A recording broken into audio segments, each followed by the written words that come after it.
Mesdames et messieurs, bonsoir. Nous sommes le mercredi 20 novembre 2024 et je suis très heureuse de vous retrouver. Bienvenue à cette édition du 1945. Voici le sommaire. Prise en charge des accidentés de la route. Le gouvernement annonce l'effectivité de la prise en charge de toutes les victimes dans les hôpitaux publics. On fait le point des grandes décisions du Conseil des ministres dans un instant. Puis on parle des droits des enfants à l'occasion de la Journée mondiale de l'enfance. De nouveaux défis restent à relever. Élargissement du fonds de garantie automobile, ratification d'un accord de coopération sur la santé avec la Turquie pour bénéficier de nouvelles techniques de soins, plus de prorogation sur la révision de la liste électorale. Voilà entre autres mesures adoptées en Conseil des ministres présidé par le chef de l'État, Alassane Ouattara, ce mercredi 20 novembre. Les détails, c'est avec André Assemian, Francis Kofi et Marion Etsé. En 2023, la Côte d'Ivoire a enregistré en moyenne 37 accidents par jour, marquant une diminution par rapport aux 41 accidents quotidiens en 2022. Des efforts significatifs ont été déployés pour renforcer la sécurité routière, notamment à travers une sensibilisation accrue sur l'importance du port du casque et de l'utilisation de la ceinture de sécurité dans le cadre de la Stratégie nationale de sécurité routière 2021-2025. Pour améliorer la prise en charge des victimes d'accidents, le gouvernement a également décidé d'élargir le fonds de garantie automobile, FGA. Ce décret étend notamment la couverture du fonds de garantie automobile à toutes les victimes des accidents de la circulation admises dans les urgences des hôpitaux publics et des centres de santé agréés, quels qu'en soient les auteurs, connus ou non, assurés ou pas. De même, il élargit la base contributive du fonds pour accroître en conséquence les ressources financières nécessaires à la prise en charge médicale systématique de tous les accidentés de la voie publique. L'un des sujets évoqués par le porte-parole du gouvernement concerne l'opération de révision de la liste électorale.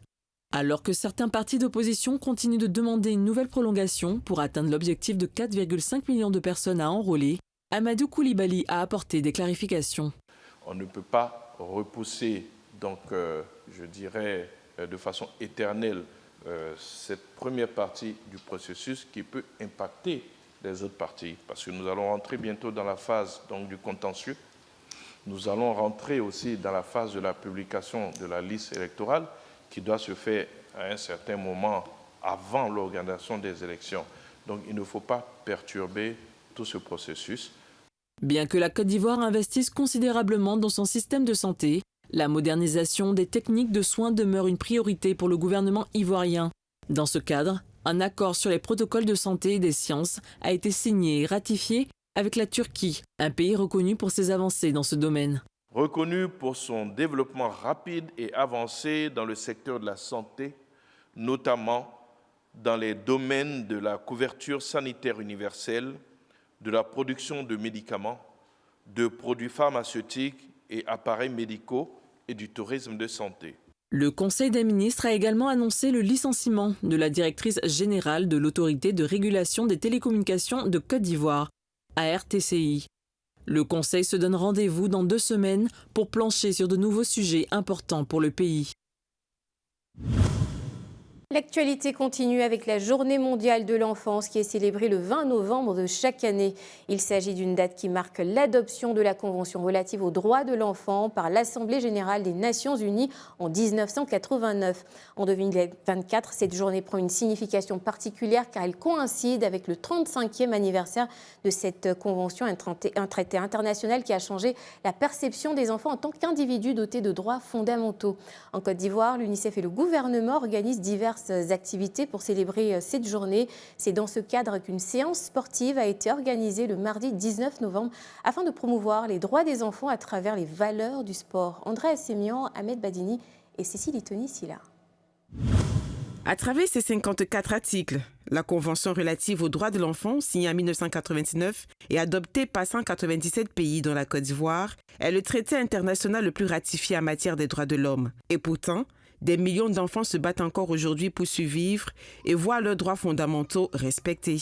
Environ 250 millions d'enfants âgés de 6 à 18 ans ne sont pas scolarisés en Afrique, dont 129 millions de filles. ce qui limite leurs opportunités futures. Plus de 200 millions d'enfants de moins de 5 ans souffrent de malnutrition, souvent due à la pauvreté alimentaire et aux conditions environnementales.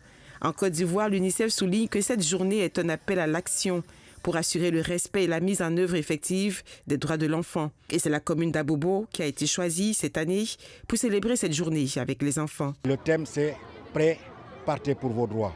Donc, nous, un peu comme Muriel Aouré l'a fait tout à l'heure en disant aux enfants « À vos marques, prêt, partez ». C'est un message pour demander à toute la société ivoirienne d'être prête et de bouger, de prendre les mesures qu'il faut pour les droits de l'enfant. La Journée mondiale de l'enfance constitue également une occasion de sensibiliser le grand public et de favoriser le dialogue entre les divers acteurs impliqués tels que le gouvernement, les organisations non gouvernementales et les communautés. Bien que la Côte d'Ivoire ait réalisé des avancées significatives dans la promotion des droits des enfants, de nombreux défis demeurent à surmonter pour l'UNICEF et le gouvernement ivoirien. Pour qu'ils accèdent à l'éducation, il y a des défis liés au changement climatique. Les enfants méritent de vivre dans un environnement sain où il n'y a pas du plastique un peu partout. Donc il y a des efforts à faire de ce point de vue-là. Il faut lutter contre la déforestation parce qu'il y a des facteurs certes qui contribuent à la pauvreté, mais qui en même temps font que les enfants n'envoient pas leurs enfants, les parents n'envoient pas leurs enfants à l'école. Donc ce sont tous ces aspects-là et d'autres encore qu'il nous faudra continuer à relever tous ensemble. L'événement bénéficie du soutien d'initiatives concrètes mises en œuvre par l'UNICEF en partenariat avec le gouvernement ivoirien. À Bobo, la journée des droits de l'enfant a été célébrée en présence de l'athlète ivoirienne Muriel Aouré, ambassadrice de l'UNICEF. Croyez aux rêves de vos enfants, ils sont très très importants. Mettez vos enfants à l'école parce que c'est par la scolarisation que moi j'ai connu le sport. Et vraiment, il faut qu'un enfant ait le droit de lire, de savoir écrire et tout ça. Donc vraiment, c'est important d'être à l'école.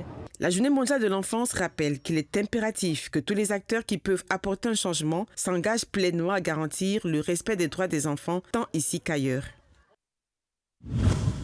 À présent, on parle de l'égalité de genre et de l'autonomisation des femmes. ONU Femmes a procédé au lancement du projet AFAWA.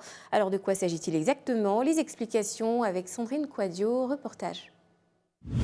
Dans le but d'établir l'égalité du genre et d'autonomiser les femmes, ONU Femmes a lancé le projet AFAWA qui vise à soutenir les coopératives dirigées par des femmes productrices de vivriers en Côte d'Ivoire. Un atelier de restitution s'est récemment tenu à Yamoussoukro pour présenter l'étude sur la cartographie des exploitations agricoles gérées par des femmes, réalisée sur une période de 5 mois et située dans les principaux bassins vivriers de la Côte d'Ivoire, ainsi qu'une analyse de l'écosystème coopératif féminin. Ce projet est financé par la Banque africaine de développement. Ce projet lancé en 2022 est prévu pour se terminer en 2025, regroupe plus de 322 sociétés coopératives ayant bénéficié du programme AFAWA avec une portée nationale significative. Ce projet représente également une occasion unique pour les femmes vivant dans les zones rurales du Côte d'Ivoire de contribuer efficacement au développement économique et social du pays tout en renforçant leur position au sein des filières vivrières. Ça représente beaucoup pour les femmes de Côte d'Ivoire, principalement pour les femmes du secteur vivrier. Donc nous avons travaillé la cartographie avec l'ONU Femmes pour pouvoir retrouver chaque président de coopérative. Quand on met dans la base de données, les retrouver plus facilement. Le projet d'appui des coopératives de femmes est un projet qui cible 322 sociétés coopératives en Côte d'Ivoire. L'idée de ce projet, c'est vraiment de travailler sur l'environnement des affaires, aussi d'améliorer les compétences techniques des femmes et également un élément très important du projet est de pouvoir améliorer l'accès au financement de ces sociétés coopératives de femmes-là. Allons à Katogo, dans le département de Mbengue, la région du Poro, où Inades Formation et le secrétariat général ont célébré les femmes rurales. Un reportage signé Sandrine Quadio. Cet événement a consisté en 2 jours de sensibilisation et de formation au sein du collège de Katogo, mettant en lumière le rôle essentiel des femmes rurales dans l'alimentation des populations. Un atelier a été organisé pour sensibiliser aux dangers liés à l'utilisation des pesticides, suivi d'une formation pratique sur le compostage biologique et d'un concours culinaire. La directrice d'Inades Formation a encouragé les producteurs et productrices à réduire, voire à abandonner l'utilisation des pesticides de synthèse afin de protéger la santé des populations et de préserver les ressources naturelles pour les générations futures.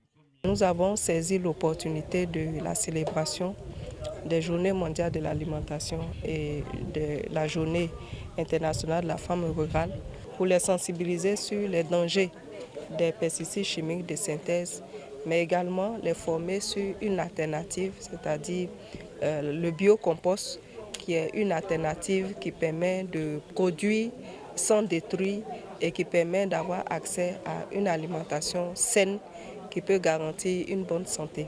Grâce à les produits chimiques, nous gagnons beaucoup de maladies. On ne se sent pas bien, mais grâce à vous, nous allons éviter les produits chimiques. Vous nous avez montré des engrais traditionnels que nous connaissons ici. C'est parti pour un tour à l'international. Les forces armées maliennes ont intensifié leur lutte contre le terrorisme avec une opération réussie dans la région de Bandiagara, tandis que des tensions politiques secouent le Ghana à l'approche de l'élection présidentielle. Ailleurs, la guerre commerciale entre les États-Unis et la Chine pourrait redessiner l'économie mondiale en affectant l'Asie du Sud-Est. Enfin, la 35e édition de la Coupe d'Afrique des Nations se profile avec des équipes prêtes à en découdre pour la gloire continentale. Mais l'absence du Ghana marque un tournant dans la compétition. Karel Deblé. Les forces armées maliennes continuent leur combat déterminé contre le terrorisme. Dans la région de Bandiagara, une frappe aérienne ciblée effectuée le 16 novembre a permis de neutraliser un groupe armé impliqué dans de nombreuses attaques et enlèvements. Cette opération, applaudie par le chef d'état-major des armées, illustre l'engagement des FAMA à rétablir la sécurité et la stabilité dans le pays, malgré les défis persistants.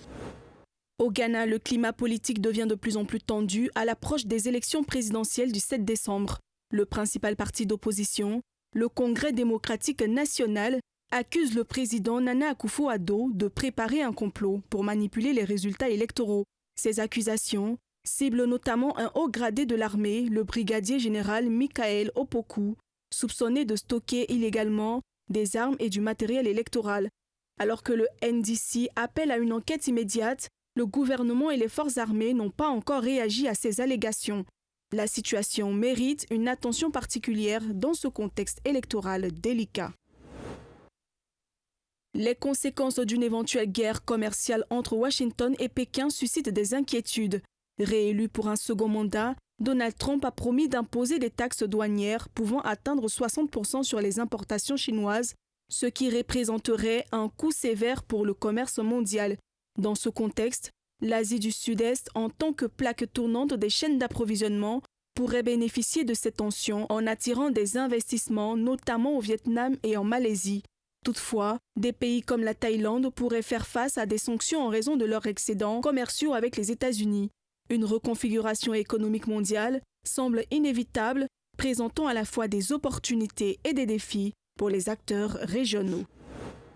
Enfin, la 35e édition de la Coupe d'Afrique des Nations se dessine sur le continent africain. Les 24 équipes qualifiées sont désormais connues, incluant des noms prestigieux tels que le Maroc, pays hôte, la Côte d'Ivoire, champion en titre, et l'Algérie.